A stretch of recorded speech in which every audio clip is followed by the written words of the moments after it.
Huwag ka munang umuwi. Iyon ang unang salitang tumama sa likod ko habang pababa ako ng hagdan sa gilid ng provincial hospital. Mahigpit ang hawak ko noon sa supot ng gamot at nanginginig na ang mga daliri ko sa pagod. Galing akong ikatlong palit ng bantay kay Danilo, ang asawa kong ilang araw nang nakahiga sa ward matapos atakihin sa banyo namin ng madaling araw. Hindi pa man lubusang malinaw ang ulirat ko sa kakulangan ng tulog, may boses ng sumisingit sa pagitan ng ingay ng tricycle, amoy ng lugaw na tinitinda sa kanto at halimuyak ng alkohol na parang dumikit na sa balat ko buong linggo. "Nanay, ikaw, huwag ka munang umuwi." Pagharap ko, isang payat na matandang lalaki ang nakatayo sa tabi ng poste ng ilaw. Gusot ang damit, manipis ang balbas at nangingitim ang girid ng kuko. May hawak siyang lumang sombrero na kupas na ang kulay. Sa unang tingin, aakalaing isa lang siya sa mga palaboy na sanay ng humarang sa mga nagmamadaling kamag-anak ng pasyente para manghingi ng barya. Nainis ako agad. Hindi dahil masama akong tao, kundi dahil 3 araw na akong halos hindi nakakatulog at bawat piso sa pitaka ko nakakompute na sa gamot, pamasahe at lugaw ni Danilo kapag pinayagan na siyang kumain ng mas maayos. Sa totoo lang, kahit konting awa, hirap na akong ilabas noong oras na iyon. "Tay, wala po akong maibibigay," sabi ko. Hindi ko na itinago ang yamot sa boses ko. Pagod na ako. Akala ko uurong na siya, pero bahagya siyang lumapit. Hindi naman nananakit ang kilos niya. Hindi rin siya namimilit, pero ang mata niya, iyon ang ikinainis ko lalo. Parang hindi limos ang gusto niyang hingin, parang may gustong ipasa. "Hindi ako nanghihingi," bulong niya. "Makinig ka, huwag ka munang umuwi ng diretsahan." Napatigil ako. Sa kabila ng inis ko, may kung anong lamig na gumapang sa batok ko. Napalingon ako sa kalsada. Hapon na noon, yung oras sa probinsya na medyo mapusyaw na ang araw pero mainit pa rin ang hangin. May nagtitinda ng mais sa harap ng gate. May batang umiiyak dahil ayaw magpahawak sa nurse na kaanak yata nila. May isang tricycle na paulit-ulit sa pagbubusina. Walang kakaiba. Walang senyales na dapat kong ikabahala ang bahay ko sa San Pablo. "Anong ibig mong sabihin?" tanong ko, mas mababa na ang boses ko. Umiling siya. "Basta huwag ka munang agad umuwi." Parang lalo akong nainis dahil gusto kong malinaw ang sabot, hindi pahahing. Sanay akong humarap sa problema ng diretso. Hindi ako yung klase ng taong nagpapalutang-lutang sa kutob. Pero pagod na nga ako. May pagpaparinig pa sa akin. "Kung may sasabihin ka, sabihin mo ng buo, huwag yung ganyan." Tumingin siya sa supot ng gamot sa kamay ko, saka sa mukha ko. "May nagmamadali sa bahay niyo." Hindi ko alam kung bakit tumalo ng dibdib ko sa simpleng pangungusap na iyon. Pero dahil siguro sa pagod, pinilit kong pairalinin ang logic kesa kaba. Baka kilala niya lang ang lugar namin. Baka nanghuhula. Baka isa siya sa mga sanay magbitiw ng ganitong linya para matakot ang tao at magbigay ng barya. Ilang beses ko nang nakita ang ganong stilo sa palengke. Humugot ako ng malalim na hininga. "Tay, wala po akong oras sa ganyan." Inilabas ko ang 5 piso sa coin purse ko at ibinigay ko sa kanya. Hindi dahil naniwala ako, kundi dahil gusto ko nang matapos ang usapan. Hindi niya agad kinuha. Iyon ang unang beses na tuluyan akong nakaramdam ng kakaiba. Kapag pulubi ang kaharap mo at inabutan mo ng barya, madalas iyon na ang katapusan ng esena. Pero siya, tinitigan lang ang palad ko saka dahan-dahang umatras. "Hindi yan ang kailangan mo ngayon. Basta, huwag ka munang sumugod na parang walang nangyari." Pagkatapos noon, tumalikod siya. Hindi mabilis, hindi rin nagmamadali. Basta umalis lang siya na parang may alam siyang hindi ko pa kayang hawakan. Naiwan akong nakatayo roon, hawak ang 5 pisong tinanggihan niya, habang ang init ng hapon ay parang biglang humina sa balat ko. Kung hindi lang ako pagod, baka sinundan ko siya. Pero ang una kong naisip ay si Danilo. Baka kailanganin ako ulit. Baka may tatawag sa ward. Baka kung ano-ano lang ang pinapasok ko sa isip ko dahil puyat ako. Kaya sumakay ako ng tricycle. At buong biyahe, pinilit kong kausapin ang sarili ko. Milagros, pagod ka lang. Milagros, marami ka nang iniisip. Milagros, huwag kang papadala sa bulong ng estranghero. Pero kahit anong gawin ko, hindi mawala sa isip ko ang linyang iyon. May nagmamadali sa bahay niyo. Pagdating ko sa amin, unang bumanga ang gate na bahagyang nakabukas. Doon pa lang kumirot na ang sentido ko. Hindi ako umaalis ng bahay na nakaawang ang gate. Kahit nagmamadali pa ako, lagi kong tinitiyak na sumasara iyon ng maayos. Lalo na ngayong hospital bahay ang biyahe ko, doble ang pag-iingat ko dahil wala si Danilo sa bahay at ako lang ang balik ng balik. Tinulak ko ang gate, kumalansing ang kalawangin nitong bisagra. Wala namang bago roon, pero yung pakiramdam ng bakuran hindi ko maipaliwanag. Parang may usok ng presensya ng ibang tao. Parang may natapos na kilos ilang minuto lang ang nakalipas. Tahimik. Sobrang tahimik. Yung klase ng katahimikan na hindi nagpapahinga. Nagtatago. Pumasok ako sa sala. Maayos ang upuan. Nakapatong pa rin sa mesa ang flower vase na plastic lang naman pero paborito ni Danilo dahil sabi niya mukhang raw totoong santan kapag hindi masyadong tinitigan. Nandoon pa rin ang lumang oras sa dingding na 5 minuto laging advanced. Nakabukas ng bahagya ang bintana sa gilid at pumapasok ang alikabok na kulay ginto sa huling bagsak ng araw. Pero may mali. Naamoy ko agad. Hindi iyon ang amoy ng bahay ko. May halo iyong matamis na pabango, matapang, mapilit at masyadong pamilyar para maging aksidente. Hindi ako gumagamit ng ganong amoy, hindi rin si Danilo, at lalong hindi iyon ang amoy ng alkohol, gamot o mantika ng kusina namin.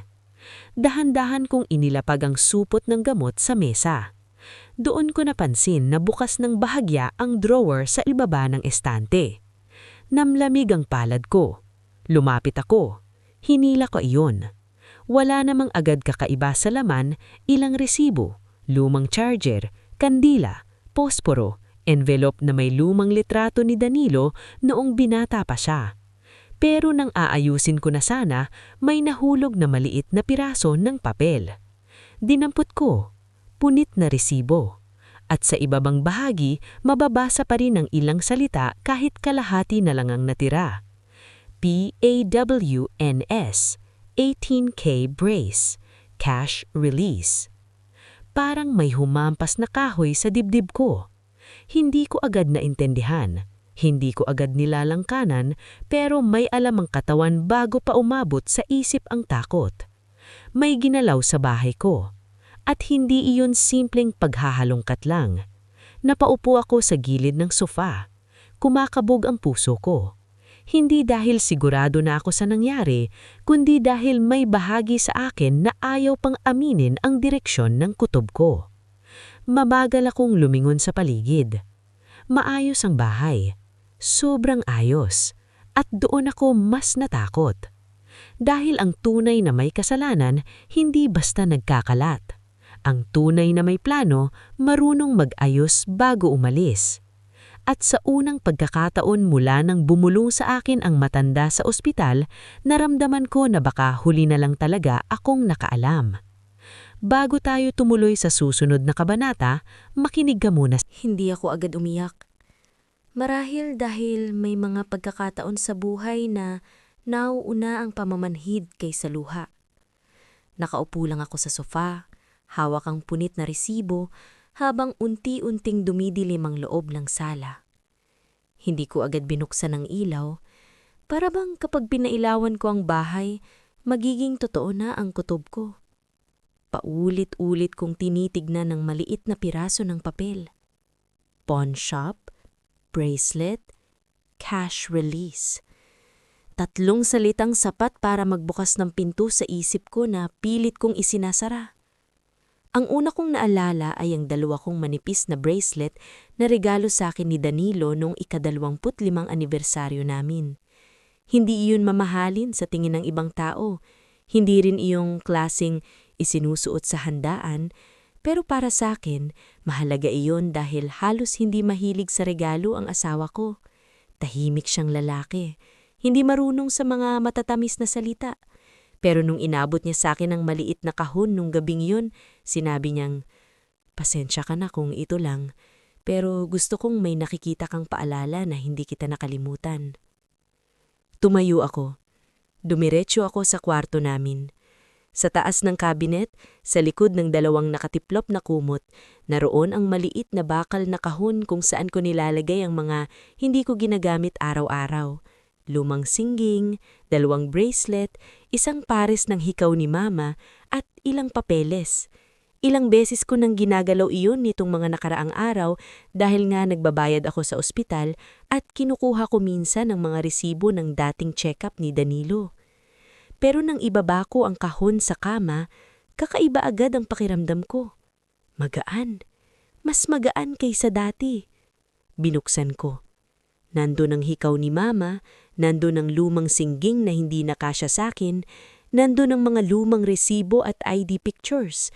Pero yung 2 bracelet, wala. Napaupo ako sa gilid ng kama. Hindi ako pwedeng magkamali rito. Kilala ko ang laman ng kahong iyon kahit nakapikit ako. Hindi ko iyon inilalabas. Hindi ko ipinapakita kung kani-kanino. Kahit si Lorna, hipag ko, alam lang niyang may mga gamit akong tinatago, pero hindi niya alam kung ano-ano ang naroon. Lorna. Pumasok agad ang pangalan niya sa isip ko na parang hindi na kailangang anyayahan. Siya lang bukod kay Danilo ang may dating kopya ng susi ng bahay. Ibinigay namin iyon nung mga panaong madalas kaming umuwi ng Batangas para bantayan ng biyanan kong may rayuma. Para sa emergency, sabi niya noon. At dahil kapatid siya ng asawa ko at dahil ayoko namang magmukhang maramot o mapagduda, pumayag ako. Sa totoo lang, matagal na kaming hindi lubusang nagkakasundo. Hindi naman tahasang away, hindi rin iyong tipong nagsisigawan sa handaan, pero si Lorna, may paraan siyang ngumiti na parang may tinatago. May paraan siyang magsalita na parang concern, pero kapag iniwan mong mag-isa ang mga salita niya sa isip mo, saka mo lang mararamdaman ang talim.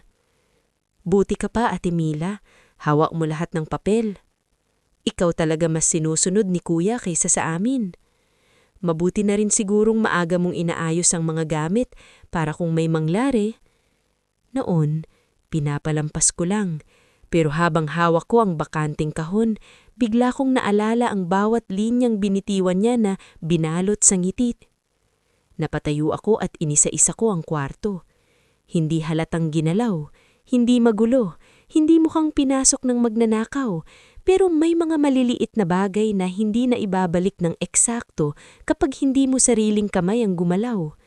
Yung panyo sa ibabaw ng aparador, baliktad ang tiklop. Yung lumang envelope na nakasingit sa ilalim ng mga bill organizer, bahagyang nakausli.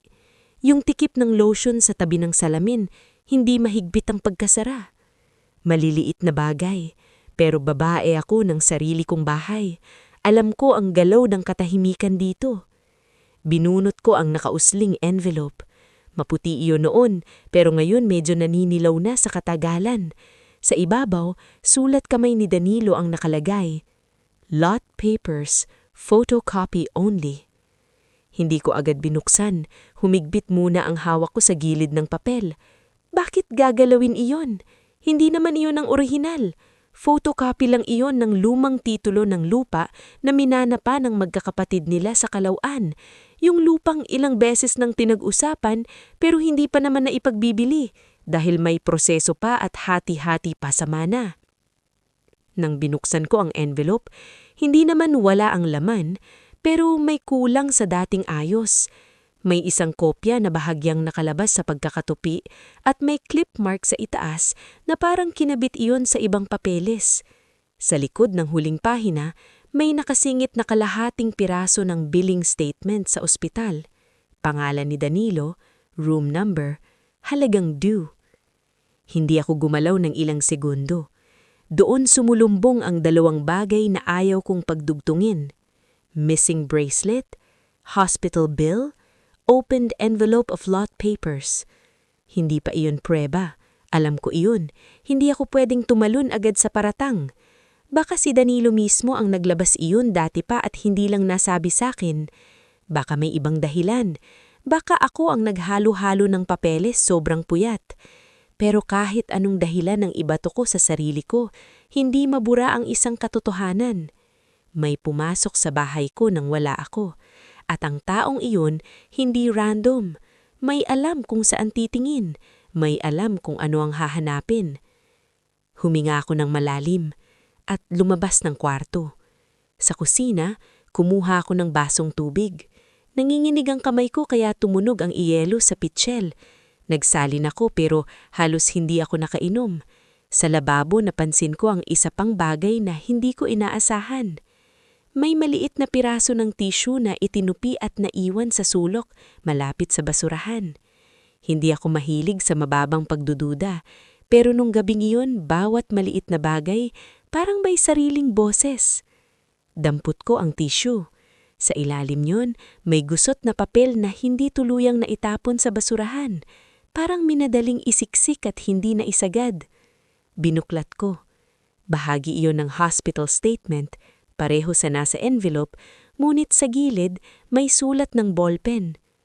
Kung ibebenta agad, may pang-down sa utang at gamot.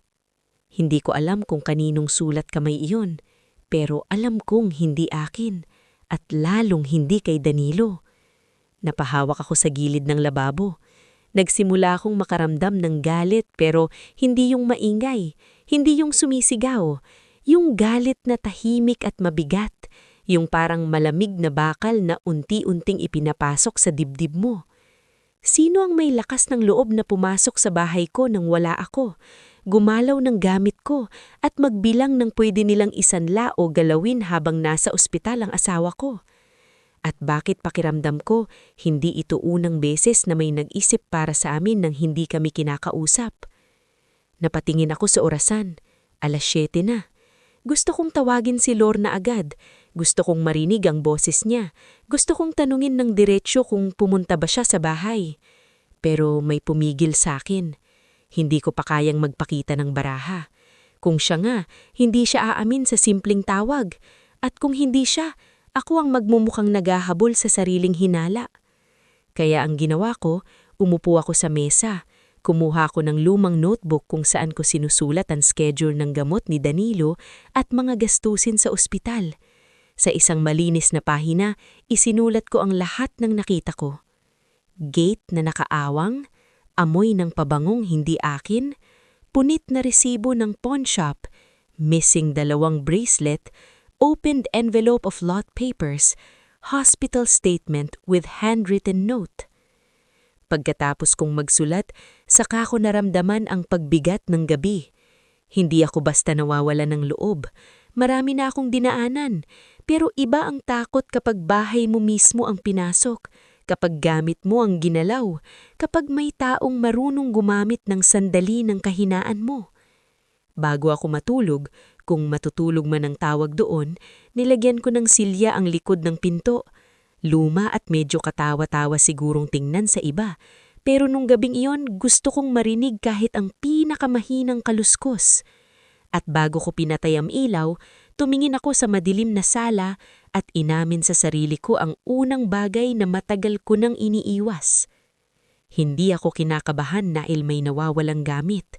Kinakabahan ako dahil pakiramdam ko may mas malaki pang balak na hindi pa tapos. At baka ang nawawalang bracelet, umpisa pa lang. Hindi ako tunay na nakatulog noong gabing iyon. Yung katawan ko, nakahiga.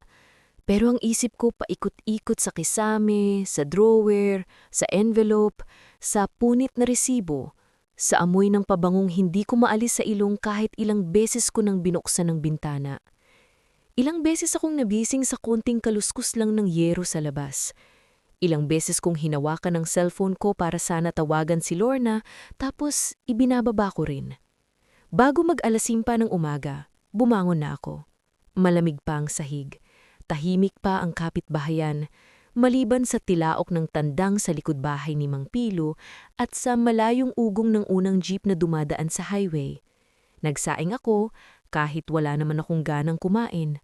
Gumawa ako ng kape na halos hindi ko rin nainom.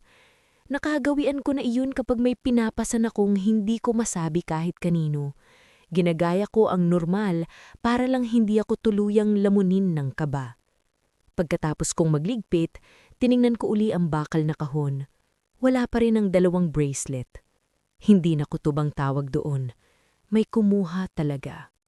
Bandang 6:00, umalis na ako papuntang ospital. Bago ako tuluyang lumabas, sinilip ko ang kandado ng pinto. Maayos, walang gasgas, walang pilit na bakas. Iyon pang mas masakit. Ibig sabihin, malamang susi ang ginamit.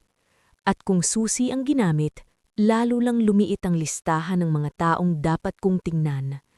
Sa tricycle pa lang, nagsimula na akong mag-isip ng susunod na hakbang. Hindi ako pwedeng sumugod, hindi ako pwedeng magwala, hindi ako pwedeng umiyak sa harap ng maling tao. Ang una kong kailangan, impormasyon. Ang ikalawa, tiempo. Dahil kung tama ang kutob ko, ang kaharap ko ay hindi simpleng nanghiram o nangnakaw dahil desperado. May nag-iisip, may nag-uugnay ng utang, ospital, at papeles. At ang pinakamadelikado sa mga gumagawa ng mali ay hindi yung galit, kundi yung kalmado. Pagdating ko sa ward, tulog pa si Danilo. Maputla pa rin siya pero mas maayos na ang paghinga kumpara noong unang araw. Nakakabit pa rin dextrose, nakabalugtot ng bahagya ang kaliwang niyang kamay sa ibabang ng kumot. Umupo ako sa tabi niya at hinawakan ng daliri niya. Mainit pa rin. Buhay. Nandun pa rin. Iyon ang una kong pinanghahawakan sa lahat. Maya-maya, dumilat siya. "Mila," mahinang sabi. "Nandito lang ako," sagot ko. Ngumiti siya ng kaunti, yung pagod na ngiting may halong hiya dahil alam niyang wala siyang magawa kundi mahiga. Ganoon si Danilo. Kahit siya ang may sakit, siya pa rin ang nahihiyang nakakaabala. "Kumain ka na ba?" Iyon agad ang tanong niya. Muntik na akong mapatawa at iyak ng sabay.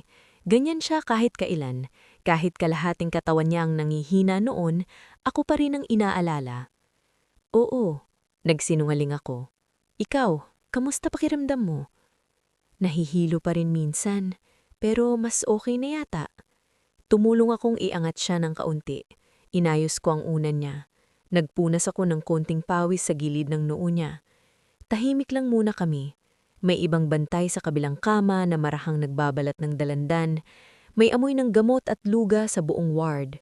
Sa labas, may nurse na tumatawag ng pangalan para sa laboratory results. Noong medyo nakabawi na si Danilo, doon ako naglakas boob. "May pumunta bang iba rito kahapon?" Tanong ko. Kunwari casual. "Dito?" Sagot niya. "Si Lorna yata dumaan sandali. Tsaka si Selly, yung kapitbahay natin. Nagdala raw ng luga pero hindi ko naubos." Natigilan ako. Si Aling Selly ba?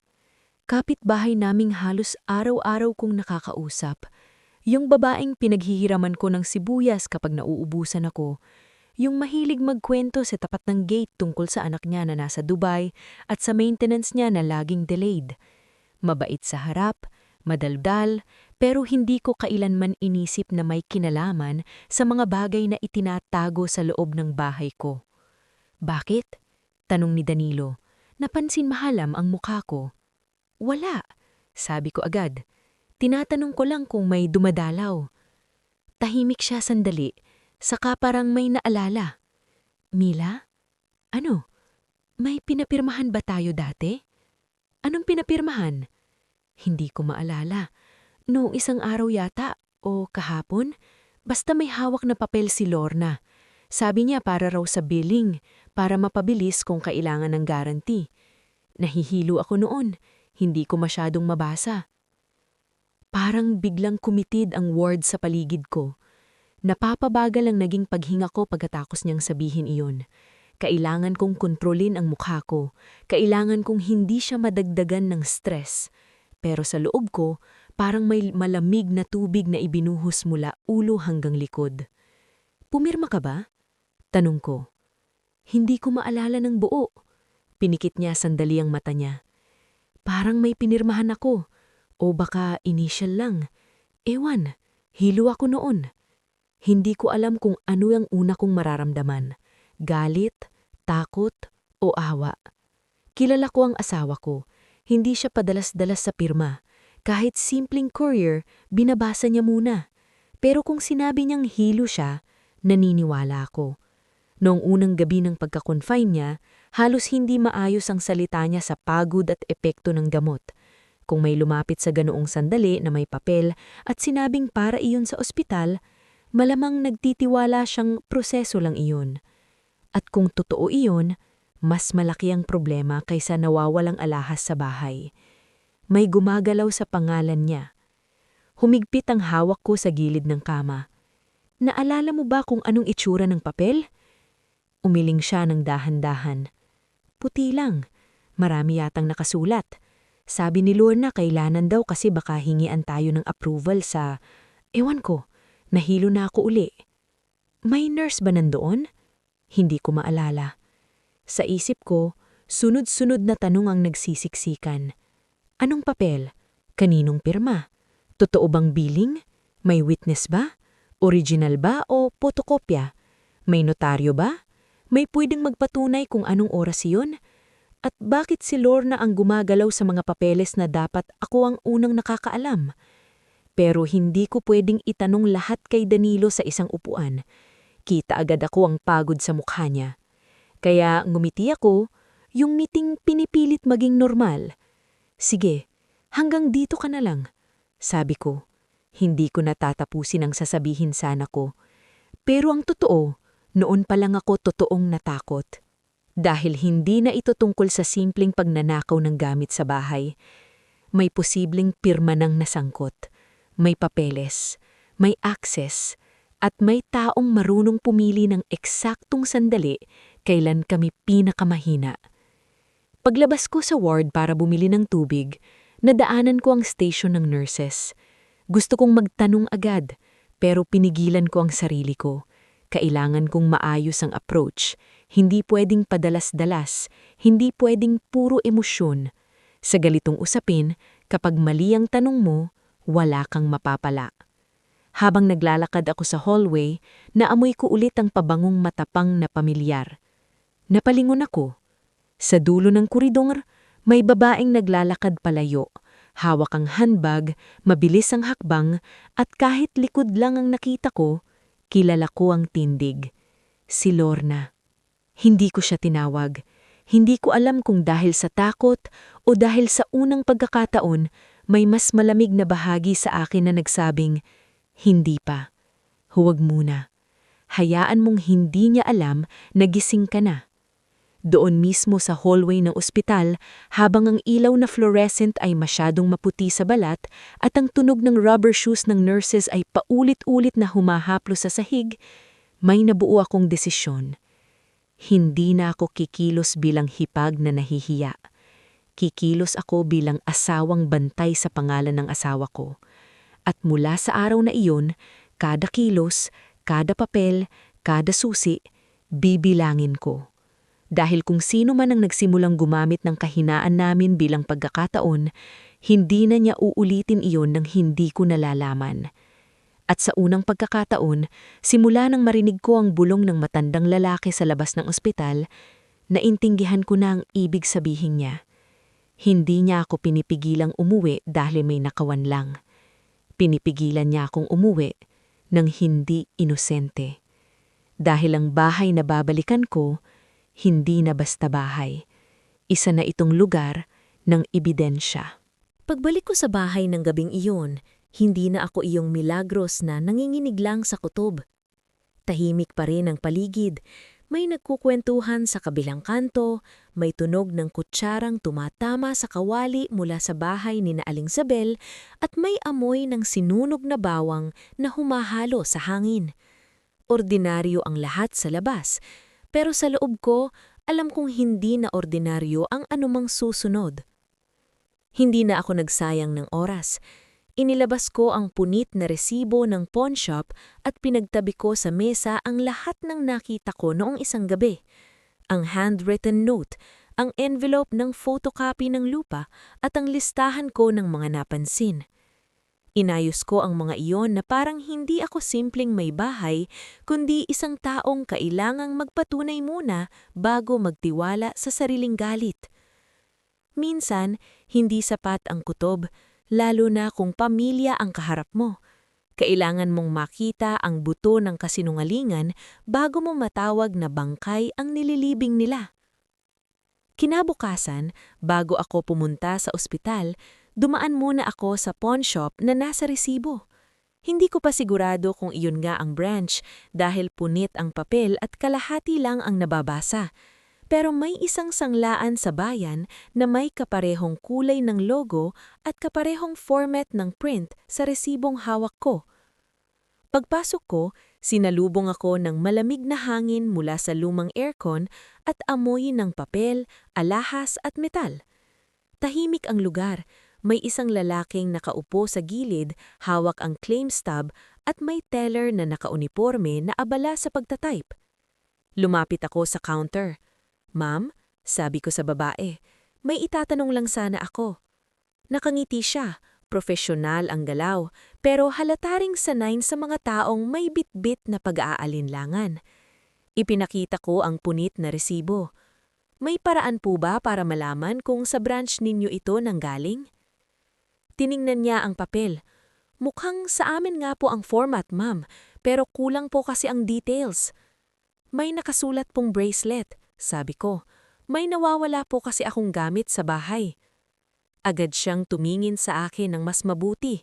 Hindi naman siya nagmukhang maghusga, mas nagmukha siyang maingat.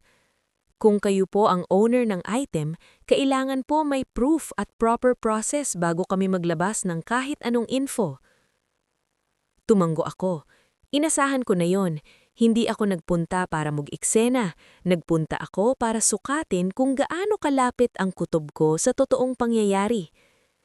"Pwede ko po bang malaman kung may naisang lang bracelet nitong mga nakaraang araw gamit ang apelidong Alvarado o pangalan ng asawa kong Danilo Alvarado?" Mabilis siyang umiling. "Hindi po kami pwedeng mag-confirm ng pangalan basta-basta, ma'am." "Siyempre." Huminga ako ng dahan-dahan. Hindi ako pwedeng mapikon. Wala akong laban sa counter. May proseso sila at kung gusto kong matulungan ako ng proseso balang araw, hindi ko dapat itong banggain. "Pasensya na, natanong ko lang." Paalis na sana ako nang humabol ang teller. "Ma'am." Lumingon ako. "Hindi ko po pwedeng ibigay ang details," sabi niya ng mahina. "Pero kung may suspicion po kayo na may item na ilabas kayo nang hindi nyo alam, mas mabuting mag-file ng barangay report o police blotter. Kapag may request from proper authority, saka pwede mag-verify." Tumanggo ako. "Salamat." Paglabas ko roon, mas malinaw na sa akin ang susunod kong gagawin.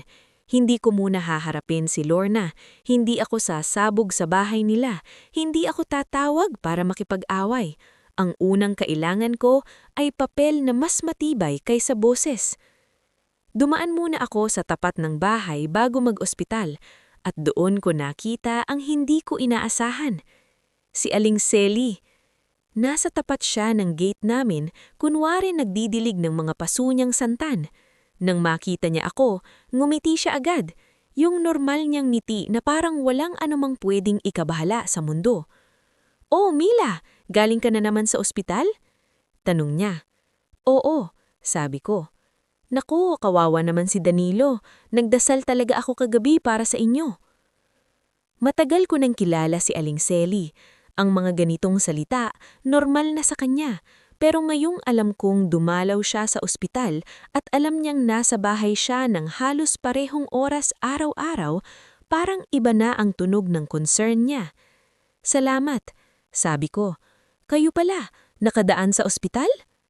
"Oo naman," mabilis siyang sagot. "Nagbigay lang ako ng lugaw. Kawawa naman, namumutla si Danilo." Tinitigan ko siya ng diretsyo. Hindi sapat para mainis siya, pero sapat para maramdaman niyang hindi na ako basta nakikinig lang. "May napansin ba kayo rito kahapon? Parang may pumasok kasi sa bahay." Isang segundo lang, isang saglit na saglit. Pero nakita ko, yung maliit na pag-iikik ng mata niya, yung bahagyang paghigpit ng labi bago bumalik ang ngiti. Naku, wala naman akong nakita. Buong hapon nga ako nasa loob, sumakit tuhod ko. Tumanggo ako na parang kumbinsido, pero sa loob ko may isa ng pako na naibaon. Nang patalikod na ako, sa kanya sinabing, "Buti na lang at may kapamilya kang natatakbuhan ngayong may sakit si Danilo. Mahirap pag mag-isa." Napahanto ako. Mabait na linya, pero mali ang bagsak dahil ang ibig sabihin ng natatakbuhan sa isang panahon ng pangangailangan ay hindi tulong lang, kundi access. At sa unang pagkakataon, napansin kong ang kabaitan ni Aling Selly ay maaaring hindi simpleng ugali, maaari pala itong daan. Pagdating ko sa ospital, tahimik si Danilo. Mas pagod siya kaysa kahapon. Pinunasan ko ang mukha niya, inayos ang kumuta at inisubok na huwag muna siyang tanungin ng mabibigat. Pero noong medyo gumaan ang pakiramdam niya, ako rin ang hindi nakatiis. "Danilo," sabi ko marahan, "may iba ka pa bang naaalalang pumunta rito bukod kay Lorna at Aling Selly?" Nag-isip siya. Parang may lalaki rin namang dumaan pero hindi ko masyadong nakita. Sabi yata kaibigan ni Lorna, nasa may pinto lang. "Anong itsura?" Umiling siya. "Hindi ko maalala, nahihilo ako noon." Napapikit ako sandali. Kaibigan ni Lorna, babaeng kapitbahay na alam ang oras ng alis-pasok ko. Hipag-ipag na posibleng may hawak ng kusi. Nawawalang bracelet, ginalawan na papeles ng lupa, at isang pirma o inisyal na posibleng kinuha habang mahina ang asawa ko. Hindi pa buo ang puzzle, pero hindi na rin ito haka-haka lang. Pag-uwi ko naman ngayong gabi, may isang bagay akong ginawa na noon ko lang naisip. Kinuha ko ang lumang pouch ni Danilo kung saan niya inilalagay ang spare documents at claim stubs. Halos walang isang laman ngayon, pero sa pinakailalim may nasingit na maliit na piraso ng papel na parang minadaling ipasok at nalimutan ng kunin. Dinukot ko. Contact slip. May number at sa taas, pangalang sulathan ko. Attorney V. Mercado. Hindi ko kilala ang pangalang iyon, pero sa ilalim may isa pang numero na nakaballpen. Mas madiin ang sulat, mas pamilyar ang bagsak ng letra. Tinitigan ko iyon ng matagal. Hindi ako eksperto sa sulathan ko, pero ilang taon ko nang nakikita sa grocery list, promissory note at padalang pabili sa akin ang kaparehong bagsak ng letra. Kay Lorna iyon. Doon ko unang pinatuwayan sa sarili ko na hindi siya basta-basta nakikiramay lang. May pangalan na sa likod ng kabutihan at may taong tahimik na inaabot ang bahay ko sa mga kamay na hindi ko pa nakikita. Kinabukasan, dinala ko ang contact slip sa barangay.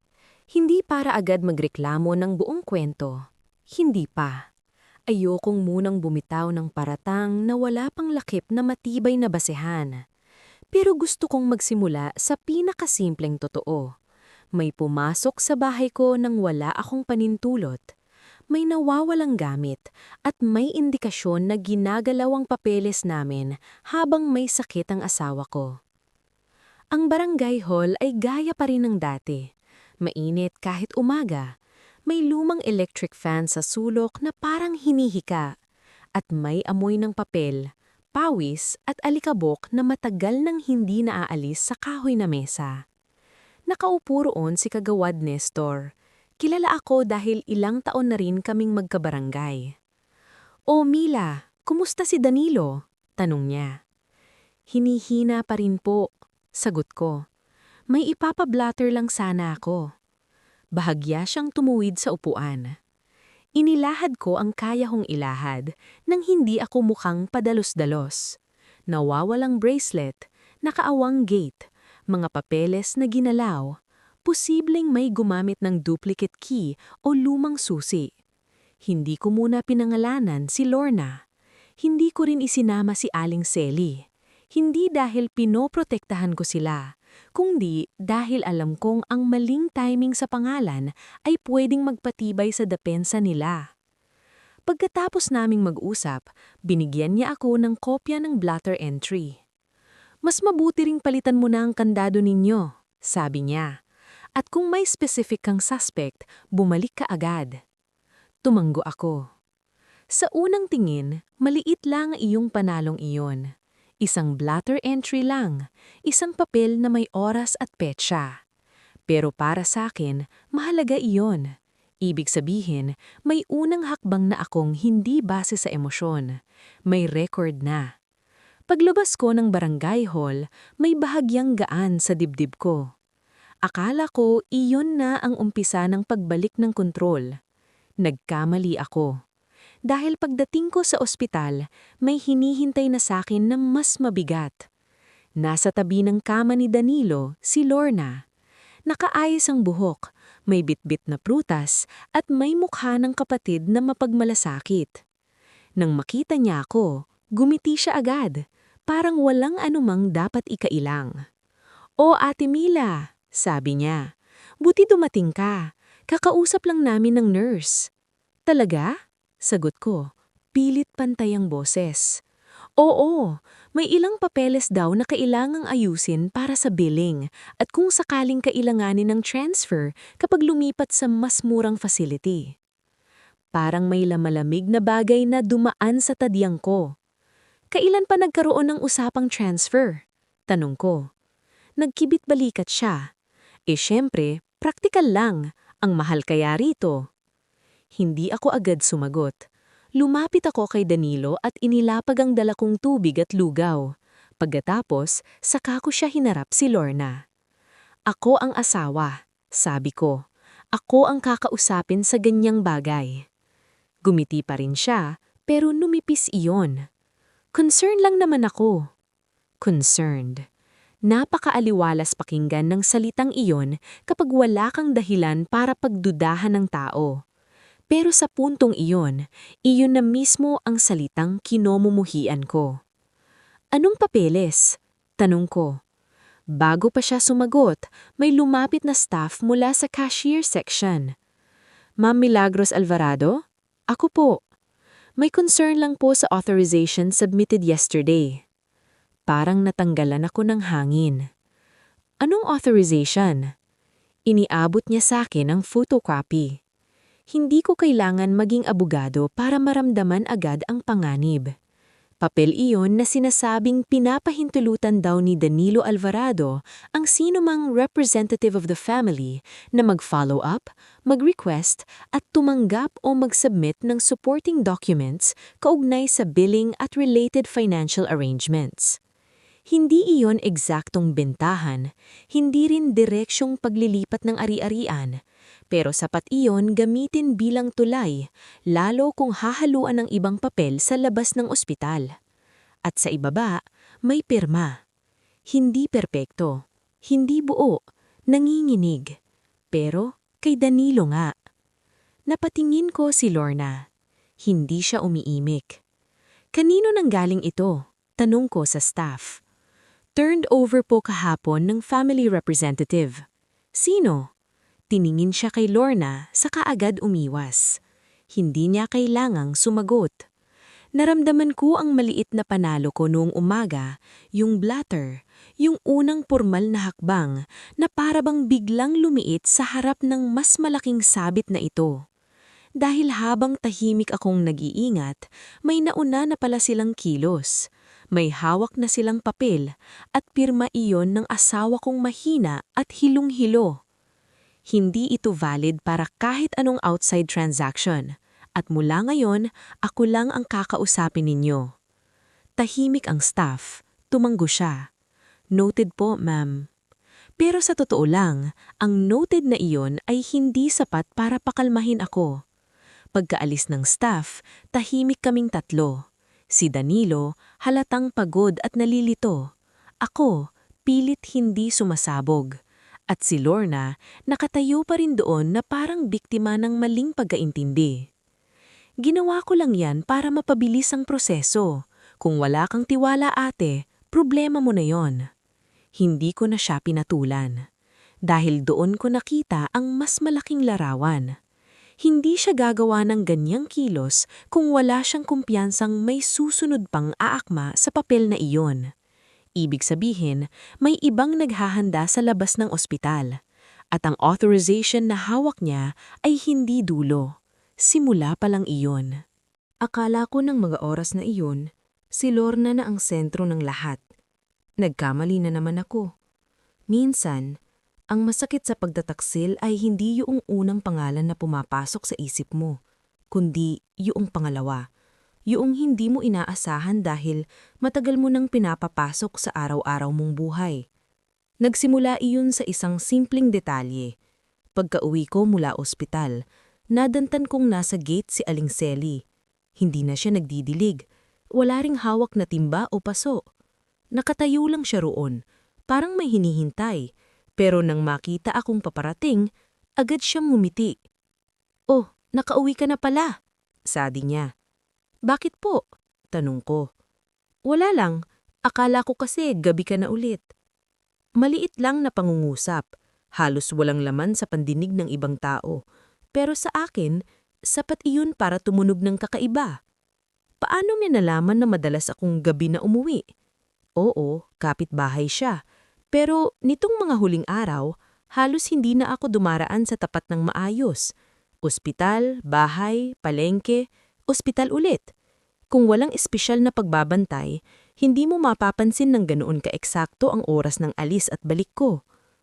"Oo, napaaga," sabi ko.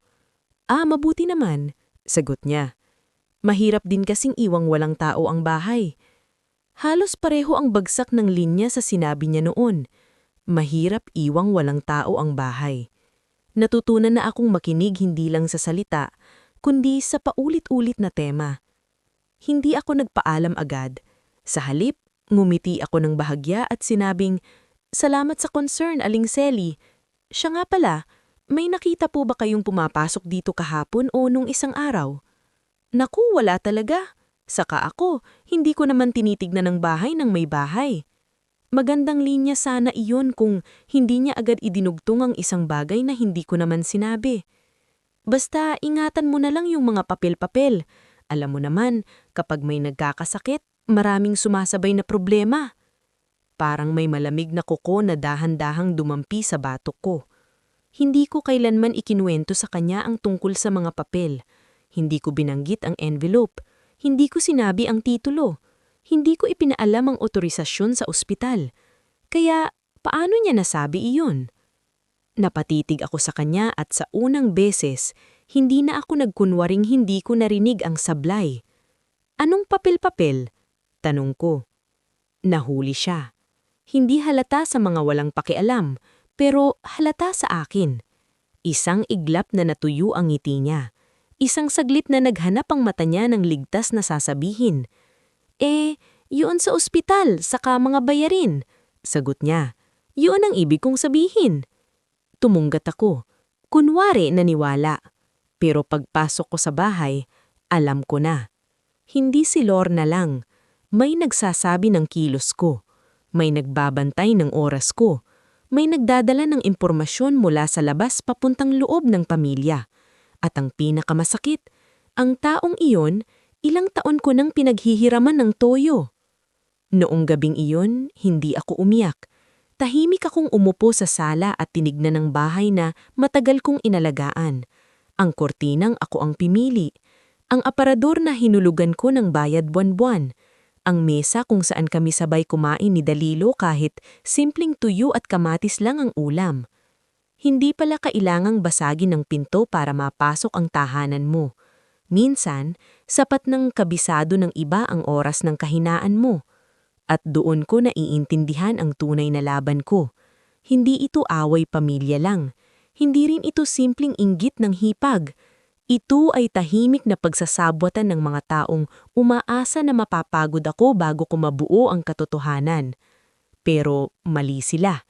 Dahil sa halip na mapagod, lalo lang akong luminaw. At mula noong gabing iyon, hindi na ako basta naghahanap ng nawawalang bracelet. Naghahanap na ako ng buong kadena ng kamay na kumuha nito.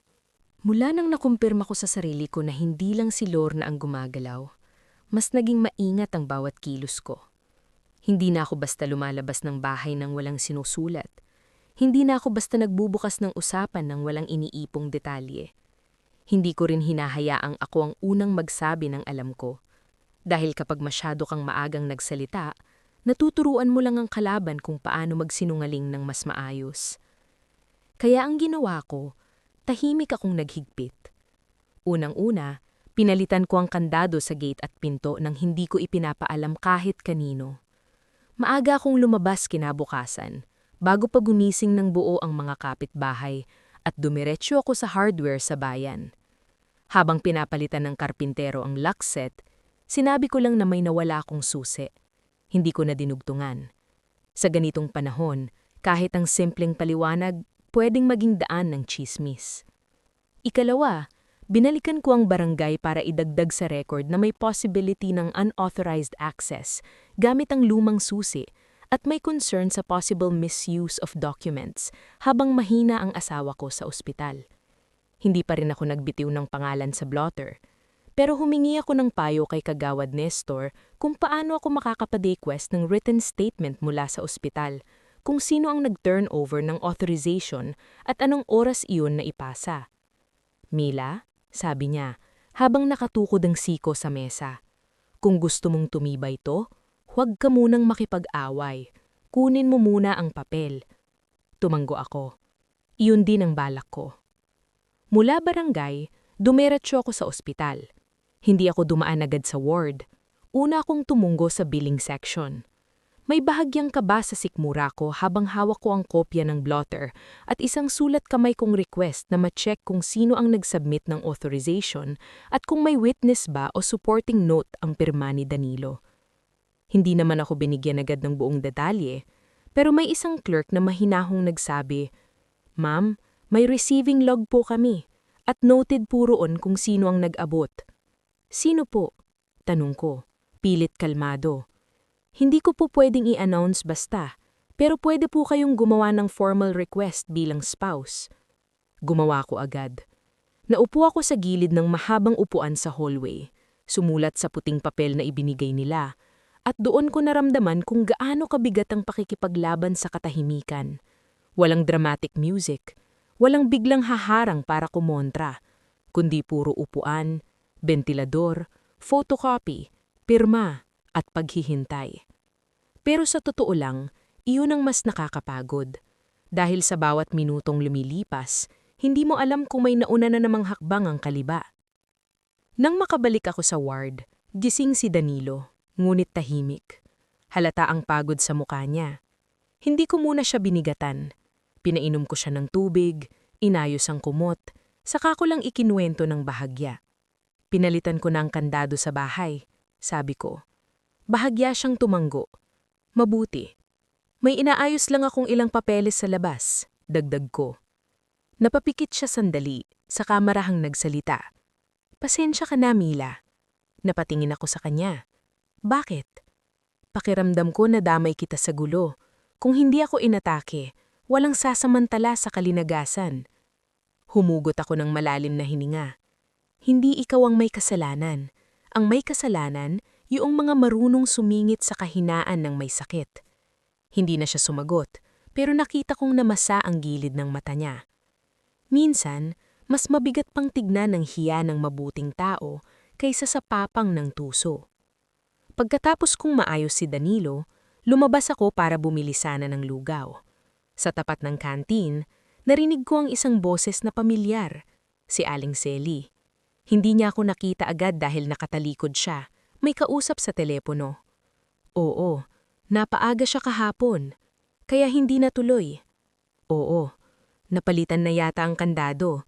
Ewan ko pero Bantayan mo muna. Nanigas ang likod ko. Hindi ko narinig ang kabilang boses. Hindi ko rin narinig ang buong usapan. Pero sapat na ang narinig ko para maging halos sigurado. Hindi siya simpleng kapitbahay na madaldal. Kasama siya. Umatras ako bago pa ako mapansin niya. Hindi dahil natakot ako, kundi dahil ayokong masayang ang pagkakataon. Sa unang beses, may direktang piraso na akong narinig mula sa sarili niyang bibig. Hindi pa ito recording, hindi pa ito sworn statement, pero sapat ito para patatagin ang susunod kong hakbang. Noong hapon din iyon, may natanggap akong kopya ng receiving log mula sa billing matapos ma-process ang request ko. Hindi ito binigay ang lahat ng gusto ko, pero malinaw ang isang entry. Authorization received, submitted by Lorna V. Mendoza. Time, 2:17 p.m. Remarks, Family Representative. Hawak ko ang papel na iyon nang medyo naninginig ang kamay ko. Hindi pa rin ito buong panalo. Hindi pa rin ito pinapatunayan kung sino ang may hawak sa lahat ng mas malalaking kilos sa labas. Pero isa itong pako. At sa pader ng kasinungalingan ila, dahan-dahan nang dumarami ang butas. Noong kinagabihan, bumalik ako sa barangay at ipinakita ko ang log. Doon ko lang ibinunyag ang pangalan ni Lorna. Hindi ako sumigaw, hindi ako umiyak. Ilihad ko lang kung ano ang may papel, ano ang may witness, at ano ang personal kong hilala base sa nawawalang gamit at sa pumasok sa bahay. Tahimik na nakinig si Kagawad Nestor.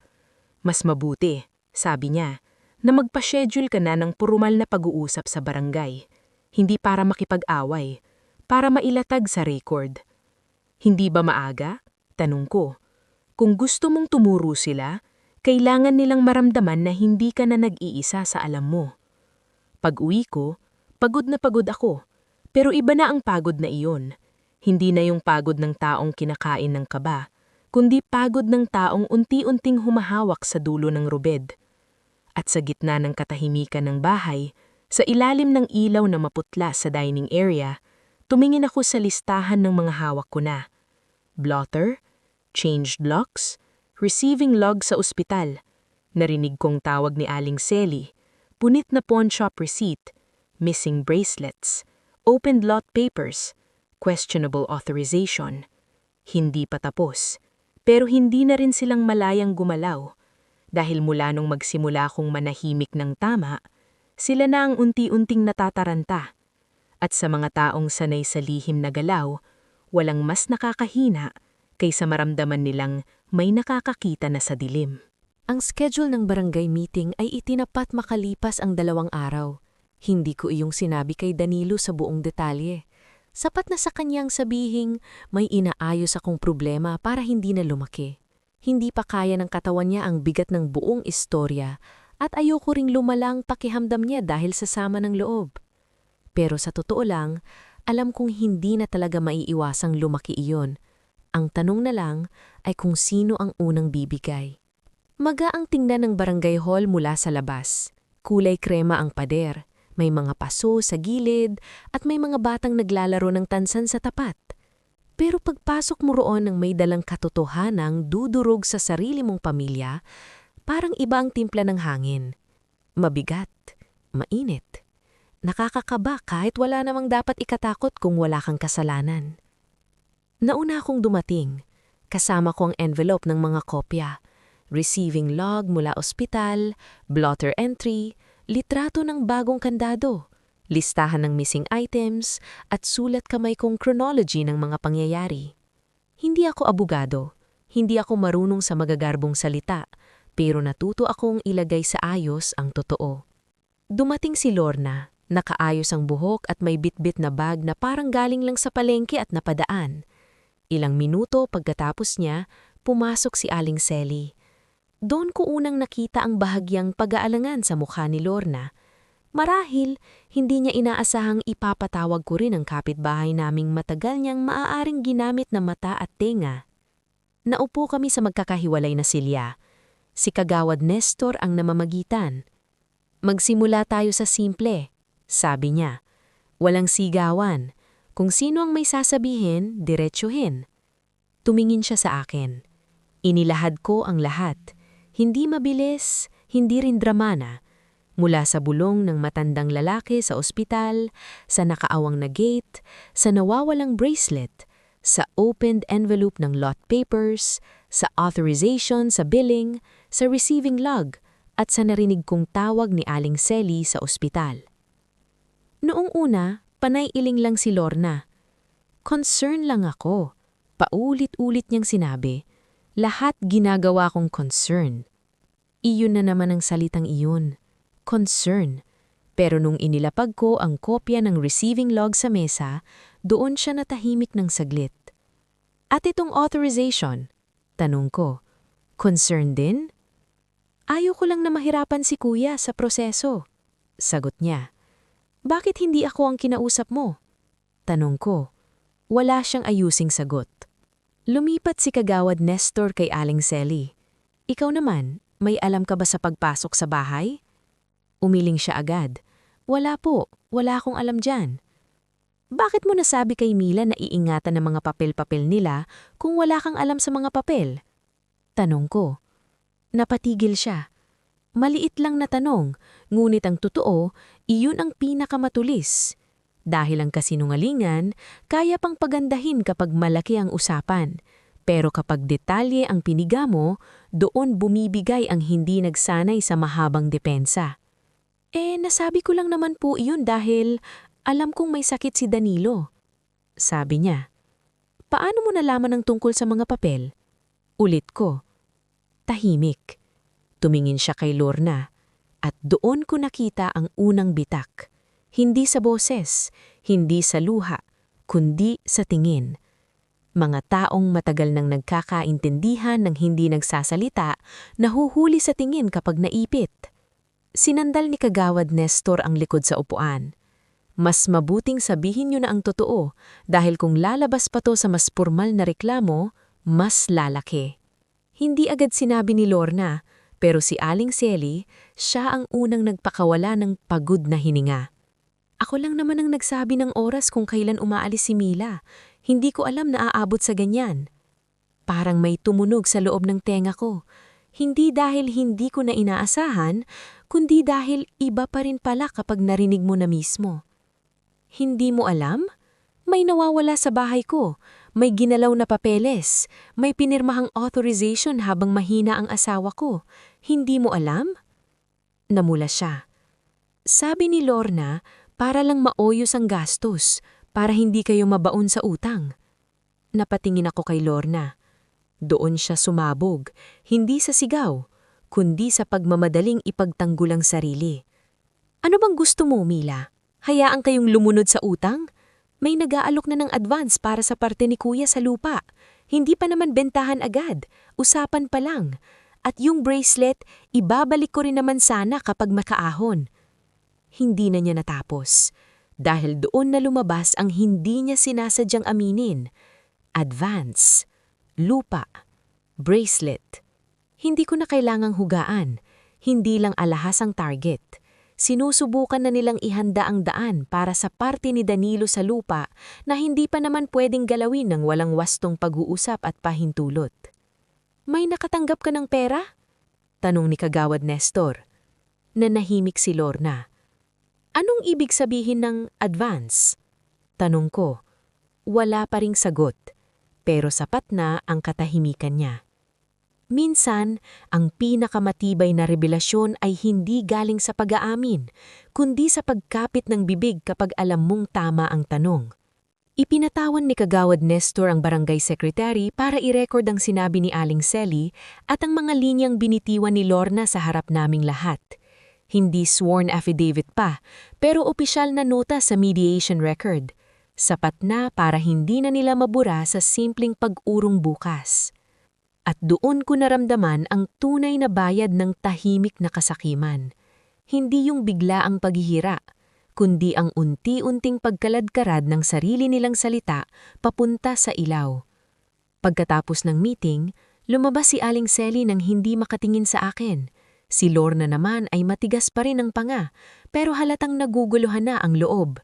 Hindi na pantay ang kwento nila.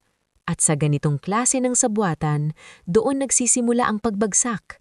kapag hindi nasabay ang tibok ng kasinungalingan. Pag-uwi ko, umupo ako sa sala at matagal na tumingin sa bakanteng parte ng cabinet kung saan ko dating itinatago ang bakal na kahon. Hindi pa tapos ang laban, pero malinaw na ang hugis nito. Hindi na ako naghahanap lang ng clue, nasa yugto na ako ng pagsisingil.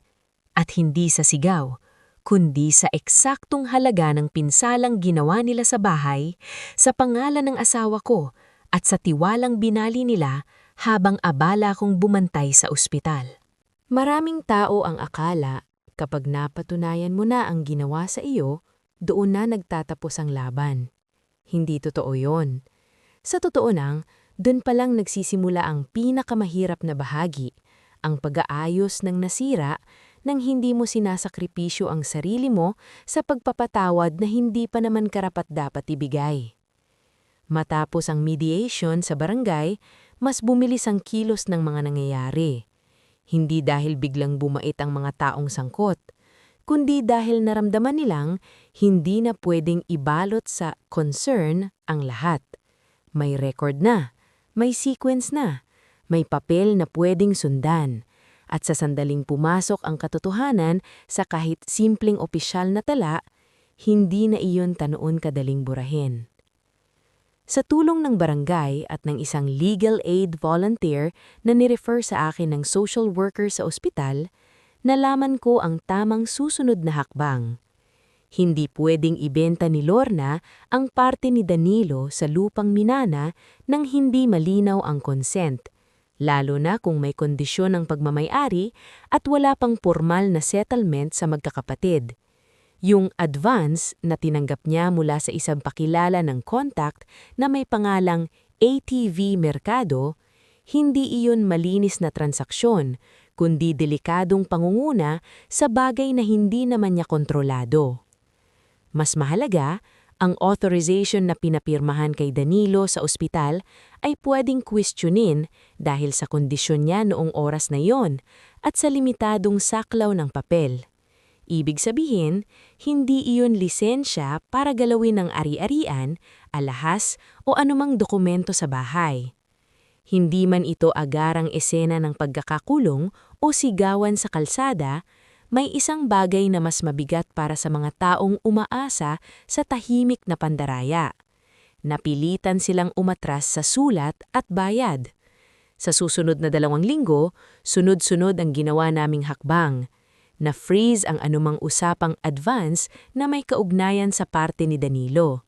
Napasulat si Lorna sa barangay ng isang admission na kumuha siya ng 2 bracelet bilang pansamantalang sangla nang walang malinaw na pahintulot at nangakong tubusin at isauli iyon sa takdang petsa.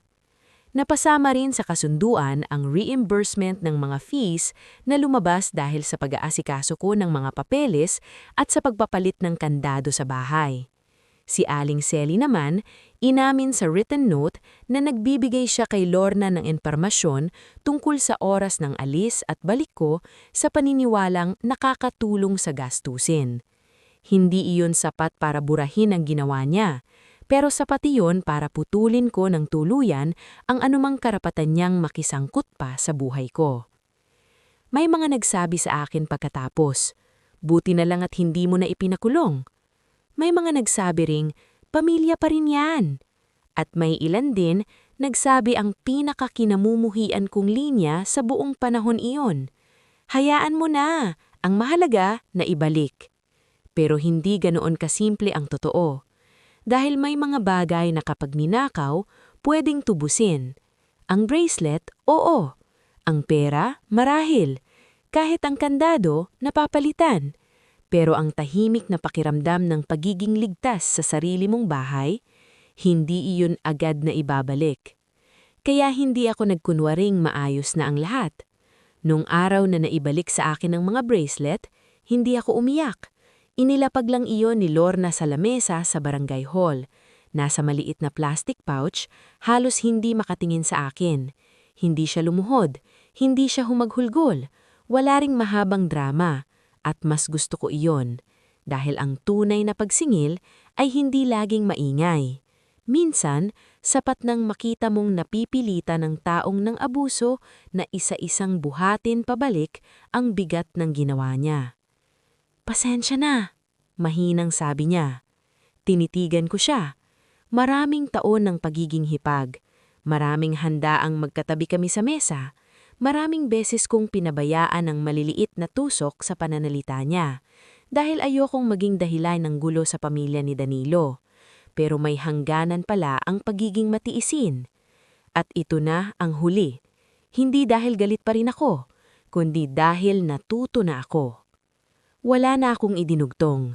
Hindi ko siya ininsulto. Hindi ko rin siya ipinahiya. Hindi ko rin siya yunakap. Dahil may mga relasyon na kapag lumagpas na sa linya ng pandaraya, hindi na ibinabalik sa dati. Inaayos na lang ang formal na dulo at iniiwan kung saan dapat. Pag-uwi ko sa bahay noong gabing iyon, iba ang pakiramdam. Hindi dahil bumalik ang lahat sa normal, kundi dahil wala na akong kailangang habulin sa dilim. Ang sala ay pareho pa rin. Ang kurtina, ganoon pa rin ang tiklop. Ang mesa, may gasgas pa rin sa kanang sulok na gawa ng padabog na sara ni Danilo noong isang natalo sa tong itch. Ang bahay ay bahay pa rin. Pero ako, hindi na ako ang dating ako na basta nagtitiwala dahil pamilya, kapitbahay o matagal nang kilala. Natuto ako na ang kabaitan ay dapat hindi kapalit ng sariling bantay. Makalipas ang ilang araw, nakadischarge rin si Danilo. Mahina pa siya pero kaya na niyang umupo sa may bintana sa umaga habang umiinom ng lugaw. Noong una, hindi ko sinabi ang buong detalye.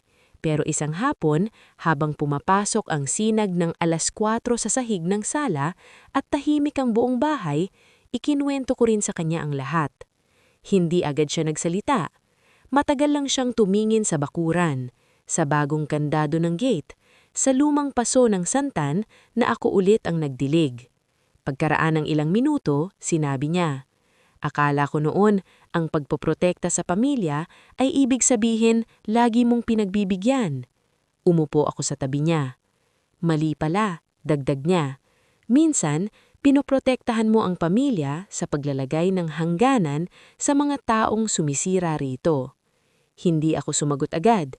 Dahil iyon na mismo ang aral na piniga sa akin ng buong pangyayaring ito, na hindi lahat ng lumalapit sa panahon ng kahinaan ay may dalang kabutihan, na hindi lahat ng concern ay malasakit, na ang tahimik na babae ay hindi ibig sabihing walang kayang gawin kapag inapi.